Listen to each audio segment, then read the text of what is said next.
सरकार ने बड़ी अपनी शक्ति दिखाई थी और राष्ट्रीय स्तर पर इसका चर्चा हुआ कि बिहार में जाति आधारित गणना हुआ। लगभग 500 करोड़ नकद और सरकारी कर्मियों के खर्च को जोड़ लें तो 5000 करोड़ का खर्च हुआ है। लेकिन आज जिन लोगों को सर्वे इसलिए कराया गया था कि जिन लोगों की हालत खराब है उनको अच्छा किया जाए, लेकिन उसमें अकलियतों की 2 लाख नौकरी और शेड्यूल कास्ट की 1 लाख नौकरी खत्म कर दी गई है, उस पर कोई चर्चा नहीं हुआ।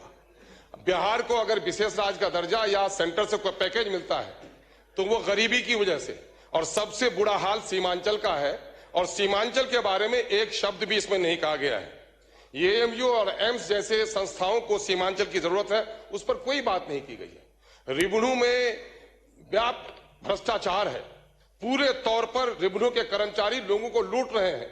साइकिल, पोशाक, मध्याह्न भोजन सब जोड़ लें, जितना आप देते हैं उससे कई गुना ज्यादा रैयतों से लोग वसूल कर रहे हैं, उस पर कोई कार्रवाई नहीं हो रही है।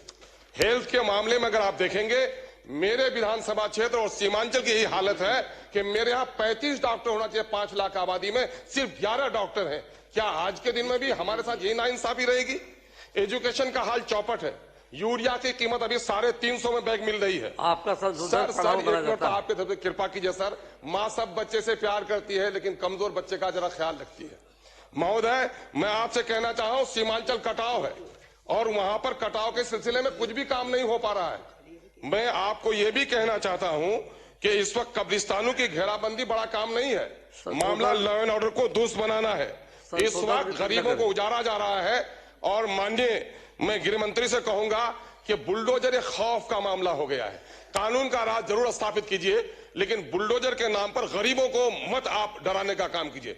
अमीरों के जो महल बने हैं गैर कानूनी तौर पर, उन पर बुलडोजर लगा दीजिएगा तो यकीनन है कि आपको हम लोग शाबाशी देंगे, लेकिन गरीबों की झोपड़ी को उजाड़ कर जिनको रोजगार नहीं दे पाए हैं उनकी वैकल्पिक व्यवस्था कर दीजिए, फिर उनको उजाड़ने, उनको हटाने का काम कीजिए। बहुत बहुत महोदय, आपने समय दिया, उसके लिए बहुत बहुत शुक्रिया।